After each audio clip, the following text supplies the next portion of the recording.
तो कहानी की शुरुआत में हम कूपर नाम के एक आदमी को देखते हैं जो कि अपनी बेटी राइली के साथ एक फेमस सिंगर लेडी रेवन के कॉन्सर्ट में जा रहा था। राइली सिंगर की बहुत ही बड़ी फैन है। अब जिस कॉन्सर्ट में जा रहे थे उस कॉन्सर्ट में कम से कम 20,000 लोग आए होते हैं। कूपर ने इन दोनों के लिए सबसे आगे की सीट बुक की हुई थी क्योंकि राइली अपने स्कूल में बहुत ही अच्छे नंबर्स लेकर आई थी। राइली यहाँ पर आकर बहुत ही ज्यादा खुश है। वहीं कूपर ये नोटिस करता है कि इस बिल्डिंग में बहुत ही ज्यादा सिक्योरिटी और पुलिस लगी हुई है और पुलिस वाले किसी भी आदमी को उठाकर पूछताछ के लिए लेकर जा रहे थे, जो देखकर कूपर थोड़ा परेशान हो जाता है। अब कुछ देर बाद वो कॉन्सर्ट भी स्टार्ट हो गया था। राइली के साथ बाकी सारे फैंस गला फाड़कर चिल्ला रहे थे। कूपर अपनी बेटी राइली से बाथरूम का बहाना बनाकर यहाँ से निकलता है और अपने मोबाइल के सिक्योरिटी ऐप को ओपन करता है। हमें यहाँ पर ये पता चलता है कि कूपर ने किसी स्पेंसर नाम के लड़के को एक बेसमेंट में बंद कर रखा है। इधर बाहर बिल्डिंग को FBI ने चारों तरफ से घेर लिया था। इधर कूपर दोबारा से कॉन्सर्ट में जाता है और वहाँ पर वो देख पाता है कि सिक्योरिटी लगातार बढ़ती चली जा रही है, जिसे देखकर उसकी भी टेंशन बढ़ रही थी। खैर अब इसके बाद ये दोनों इंटरवल में बाहर आते हैं, जहाँ पर राइली को लेडी रेवन की एक टी शर्ट चाहिए थी, लेकिन उसके साइज की सारी टी शर्ट खत्म हो गई। किस्मत से सिर्फ एक ही टी शर्ट बची हुई थी जो कि राइली ले लेती है।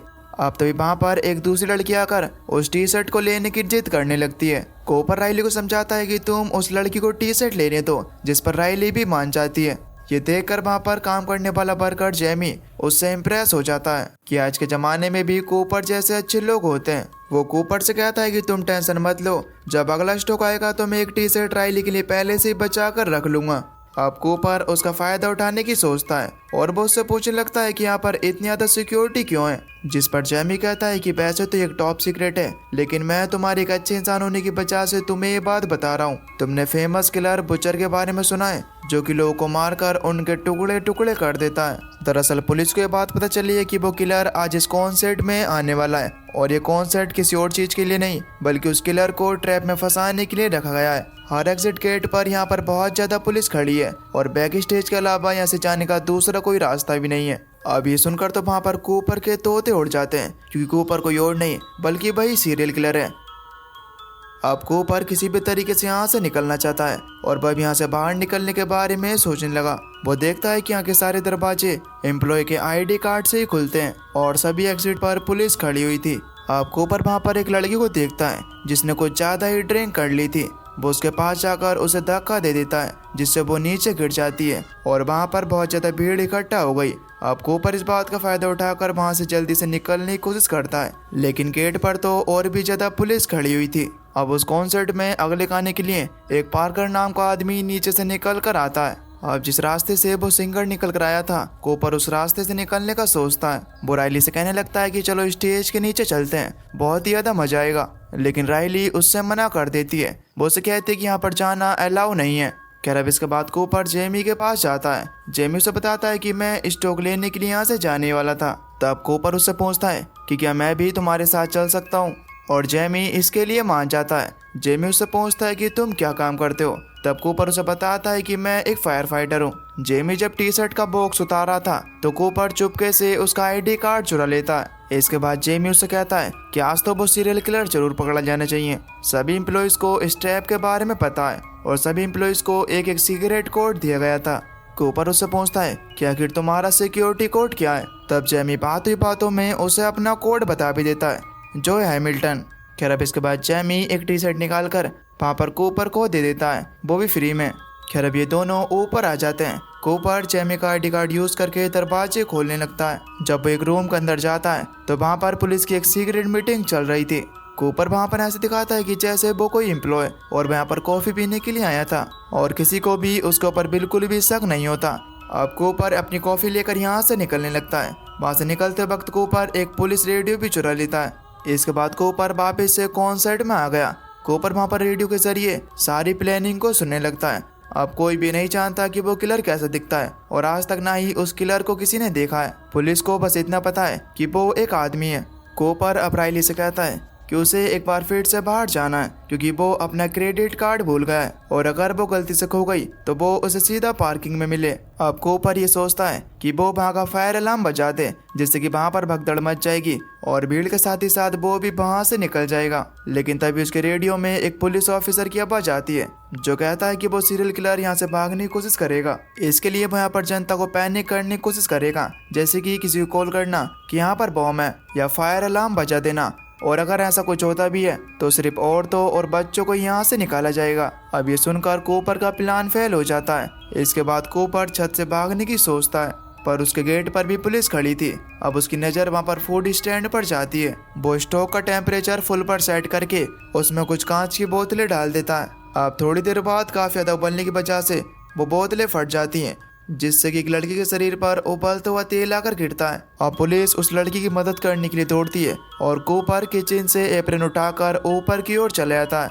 लेकिन कूपर को यहाँ पर भी पुलिस खड़ी हुई मिलती है। वो लोग उससे पूछने लगते हैं कि आखिर तुम यहाँ पर क्या कर रहे हो। तब कूपर बताता है कि वो सिर्फ यहाँ पर ताजिया बखाने के लिए आया था। नीचे किचन में एक एक्सीडेंट हुआ है जिसमें उसकी दोस्त बुरी तरीके से जल गई है और कूपर से वो देखा नहीं जा रहा था, इसकी वजह से वो ऊपर आ गया। अब वो लोग वहाँ पर कूपर से उसका सिक्योरिटी कोड पूछते हैं। तब कूपर बताता है हैमिल्टन। अब इसके बाद वो कूपर से उसकी आईडी भी मांगते हैं जो कि पुलिस ने सभी एम्प्लॉय को दी थी, लेकिन कूपर के पास तो वो आईडी नहीं है। अब कूपर चटपटाकर अपना एप्रन टटोलता है जिसके अंदर उसे एक एम्प्लॉय का पर्स मिलता है जिसके अंदर वो कार्ड भी था जिसे वो पुलिस को दिखा देता है, जिससे कि पुलिस को अब तो पूरा यकीन हो जाता है कि कूपर यहाँ का एम्प्लॉय है। खैर अब छत पर से भागने का प्लान भी कैंसिल हो गया था। इधर राइली कूपर को ढूंढते बाहर आ गई थी क्योंकि वो बाकी का कॉन्सेप्ट कूपर के साथ देखना चाहती है। कूपर वापस से कॉन्सर्ट में आ जाता है और अब तो उसकी बुरी तरीके से फटी हुई थी कि आज तो वो नहीं बचने वाला। अब तभी कूपर को राइली से पता चलता है कि लेडी रेबन अपने फैंस में से किसी एक को अपने साथ डांस करने का मौका देती है और फिर उन्हें बैक स्टेज में भी घूमने दिया जाता है। अब बैक स्टेज का नाम सुनकर कूपर खुश हो जाता है क्योंकि वही एकमात्र रास्ता है जहां से वो निकल सकते हैं। लेकिन वो लोग ऐसा क्या करें कि इतने फैंस में से लेडी रेबन सिर्फ राइली को ही चुने। इसके बाद कूपर एक क्रू मेंबर के पास जाता है और वो उसे कहने लगता है कि मेरी बेटी राइली लेडी रेबन की बहुत ही बड़ी फैन है और उसका ये सपना है कि वो उसे एक बार जरूर मिले। वो झूठ बोलता है कि राइली को कैंसर हो गया है और वो अपने मरने से पहले लेडी रेबन के साथ एक बार डांस करना चाहती है। अब ये सुनकर उस क्रू मेंबर को उस पर तरस आ जाता है और वो लोग राइली को ही भाई ड्रीम गर्ल बना देते हैं जिसे लेडी रेबन के साथ डांस करने का मौका मिलेगा। इसके बाद ये दोनों स्टेज के पास जाते हैं जहाँ पर लेडी रेबन राइली को अपने पास बुलाकर उसके साथ डांस करती है। कूपर वहाँ पर एक लड़की को देखता है जो कि अब बेहोश होने वाली थी। वो उसे उठाकर मेडिकल रूम में ले जाता है। क्रू मैनेजर देखती है कि कूपर कितना भला इंसान है और वो इन लोगों से कहती है कि तुम बाकी के बच्चों को कॉन्सर्ट स्टेज के पास से देख सकते हो। कूपर वहाँ पर मैनेजर से रिक्वेस्ट करता है कि क्या वो लोग पीछे के रास्ते से बाहर निकल सकते हैं क्योंकि वहाँ पर भीड़ नहीं होगी। तब मैनेजर मान भी जाती है। अब कॉन्सर्ट खत्म होने पर मैनेजर इन्हें बैक स्टेज लेकर जाती है और इन्हें बाहर का रास्ता दिखाती है, लेकिन वहाँ पर भी बहुत ज़्यादा पुलिस मौजूद थी, यानी कि कूपर यहाँ से भी नहीं निकल सकता। अब कूपर अपना दिमाग दौड़ाने लगता है कि वो बिना चेकिंग के यहाँ से कैसे निकलेगा। अब तभी लेडी रेबन इनके पास आती है। वो राइली को गुड बाय कहने के लिए आई थी। कूपर रेबन से कहता है कि वो 2 मिनट उससे अकेले में बात करना चाहता है। तब रेबन मान जाती है। कूपर वहाँ पर रेबन से कह देता है कि जिस सीरियल किलर को पुलिस ढूंढ रही है वो और कोई नहीं बल्कि मैं हूँ। वो अपने मोबाइल में दिखाता है कि उसने एक लड़के स्पेंसर को किडनैप कर रखा हुआ है और उसके एक बटन दबाते ही उस रूम में जहरीली गैसें फैल जाएंगी और स्पेंसर मार जाएगा। अब कूपर बेसिकली रेबन से चाहता था कि वो अपनी गाड़ी में बैठाकर उसे बाहर निकाले, वरना वो अभी इस आदमी को मार देगा। अब रेबन जो कि इस आदमी को जानती तक नहीं है, वो इस आदमी को बचाने के लिए तैयार हो गई और वो उसे अपनी गाड़ी में यहाँ से लेकर जाएगी। अब इसके बाद वो उसे और उसकी बेटी राइली को अपनी कार में बैठाकर वहाँ से ले जाने लगती है। इधर पुलिस कूपर को ढूंढती रह गई और कूपर उनकी नजरों के सामने वहाँ से गायब हो गया। कूपर आधे रास्ते में ही लेडी रेबन से कहता है कि वो उसे यहीं पर उतार दे, लेकिन लेडी रेबन कहती है कि मैं तुम्हारा घर देखना चाहती हूँ और वो उन्हें वहीं पर छोड़ देगी। अब कूपर के घर पहुंचकर हम देख पाते हैं कि कूपर की एक वाइफ है जिसका नाम है रेचल और उसका एक बेटा भी है। उसकी फैमिली में ये किसी को भी नहीं पता कि कूपर एक कातिल है। कूपर रेबन को धमकी देता है कि अगर उसने धोखे से भी पुलिस को बुलाने की कोशिश की या फिर उसकी फैमिली को कुछ भी बताया तो वो उस लड़के स्पेंसर को मार देगा। अब थोड़ी देर बाद कूपर कहने लगता है आपको देरी हो रही होगी, आपको यहाँ से जाना चाहिए। लेकिन वहाँ से जाने से पहले रेबन कहती है कि मैं एक बार तुम्हारे पियानो को बजाना चाहती हूँ। इसके बाद राइली वो पियानो बजाने लगती है और वो राइली को भी अपने पास बैठा लेती है। कूपर वहाँ पर इन दोनों की वीडियो बना रहा था, लेकिन जैसे ही गाना खत्म होता है तो रेबन कूपर का मोबाइल छीनकर बाथरूम में जाकर लॉक हो जाती है। कूपर जोर जोर से दरवाजा पीटता है और उससे अपने मोबाइल मांगता है। अब कूपर की फैमिली भी समझ जाती है कि जरूर कुछ ना कुछ तो गड़बड़ है। इधर रेबन पुलिस को बुलाने की जगह उस लड़की से बात करती है और कहती है कि वो कहाँ पर है। तब स्पेंसर कहता है कि मुझे ये तो नहीं पता है कि मैं कहाँ पर हूँ, लेकिन मुझे इतना ध्यान है कि यहाँ पर एक टूटी हुई शेर की मूर्ति है और इसका जो गेट है वो ब्लू कलर का है। अब पता है रेबन क्या करती है, वो अपना इंस्टाग्राम खोलती है और लाइव जाने लगती है। वो अपने सभी फैंस को बताती है कि कहीं पर एक टूटा हुआ शेर है और उस घर का दरवाजा ब्लू कलर का है, और अगर किसी ने भी ऐसी जगह देखी है तो तुम उसका दरवाजा तोड़कर अंदर चले जाओ और उस लड़के स्पेंसर को बचा लो। अब मेरे हिसाब से तो ये बिल्कुल भी अच्छा ऑप्शन नहीं था, क्योंकि इस चीज को ज्यादातर ऑडियंस फेक ही मानेगी। खैर ये सब करने के बाद रेबन अपने ड्राइवर से भी कहती है कि जल्दी से पुलिस को बुलाओ।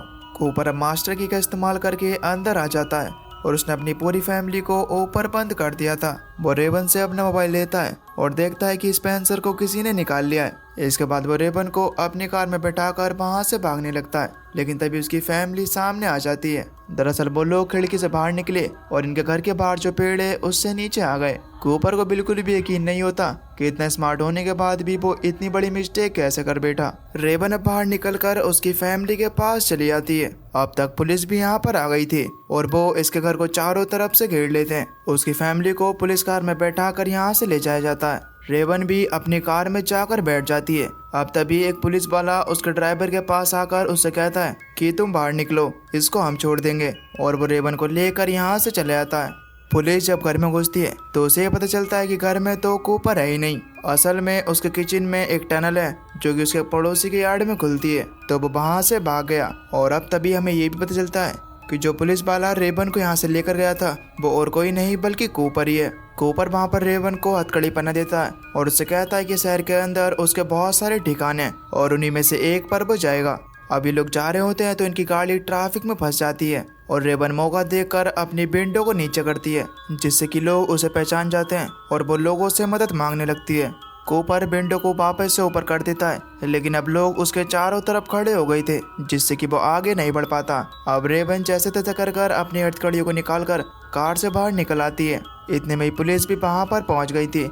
वो भीड़ को कार से अलग करते हैं और कार के टायर को पंचर कर देते हैं, लेकिन जब वो कार का डोर ओपन करते हैं तो कूपर उसमें था ही नहीं। कूपर पहले ही नॉर्मल कपड़े पहनकर बाहर निकल गया था और भीड़ से हो तो वह यहाँ से भाग गया। इधर दूसरी तरफ रेचल भी घर में वापस आ गई थी और उनके बच्चों को सेफ्टी के लिए उनकी आंट के घर छोड़ दिया गया। घर के बाहर पुलिस भी खड़ी है रेचल की सेफ्टी के लिए। अब वो चाय बनाने के लिए किचन में जाती है तो वो वहाँ पर देखती है कि कूपर तो पहले ही वहाँ पर आ गया है। वो ये बात सोच रहा था कि आखिर पुलिस को ये पता कैसे चला कि किलर कौन सेट में जाने वाला है, और अब ये रिवील होता है कि वो रेचल थी जो इन सब की जिम्मेदार है। रेचल को पहले से ही कूपर पर शक नहीं था, लेकिन धीरे धीरे कर कूपर के पास से बहुत सारे सबूत उसको मिलने लगे। एक दिन जब कूपर कहीं पर जा रहा था तो रेचल उसका पीछा करती है। वो देखती है कि कूपर एक रूम में गया है जहाँ पर सिर्फ एक कुर्सी और कुछ रस्सियाँ पड़ी हुई थी। अब ये देखकर रेचल समझ जाती है कि वो सीरियल किलर कोई और नहीं बल्कि मेरा पति कूपर ही है। आखिर में रेचल ने ही पुलिस को बताया था कि वो किलर उस कॉन्सर्ट में जाने वाला है, जिससे कि रेचल को भी ये कन्फर्म हो गया कि उसका पति किलर है। अब कूपर ये डिसाइड करता है कि पहले वो रेचल को मार देगा और बाद में खुद को भी, लेकिन इससे पहले रेचल उससे कहती है कि मैंने तुम्हारे लिए पाई बनाई है, चलो दोनों मिलकर खाते हैं। अब इसके बाद ये दोनों मिलकर पाई खाने लगते हैं। पाई खत्म करते हुए वहाँ पर कूपर ये देखता है कि उसकी पाई में किसी तरीके का ड्रग है, जो ड्रग रेचल ने ही मिलाया था। अब धीरे धीरे कर कूपर का शरीर सुन्न होने लगता है। वो नशे की हालत में ही रेचल को मारने की कोशिश करता है, लेकिन इससे पहले ही पुलिस वहाँ पर पहुँच जाती है, जो कि ढेर सारे टेजर उसकी बॉडी पर मारती है और आखिरकार कूपर को अरेस्ट कर लिया जाता है। जाते हुए कूपर राइली की साइकिल को पड़ा हुआ देखता है और वो जाते आते उसकी साइकिल को खड़ा कर देता है। अब उसके बच्चे भी वहाँ पर आ जाते हैं और राइली लास्ट टाइम अपने फादर को गले लगाती है। इसके बाद कूपर को पुलिस वैन में बैठा दिया जाता है। अब लास्ट में हमें पता चलता है कि कूपर ने जब साइकिल उठाई थी तो उसने एक तान अपने पास रख ली थी, जिसका यूज करके वो अपनी हथकड़ी खोल लेता है और हंसने लगता है। इसका मतलब यह है कि कूपर एक बार फिर से फरार होने वाला है। और दोस्तों, इसी के साथ ये मूवी यहीं पर खत्म हो जाती है। तो आपको ये मूवी कैसी लगी हमें नीचे कमेंट करके जरूर बताना। और अगर आप हमारे चैनल पर नए हो तो प्लीज चैनल को सब्सक्राइब कर बेल नोटिफिकेशन को ऑल पर सेलेक्ट कर देना, ताकि हमारी नोटिफिकेशन हमारे यहाँ से फरार होके आपके मोबाइल तक पहुँच सके। तो तब तक के लिए till then take care, love you, bye bye.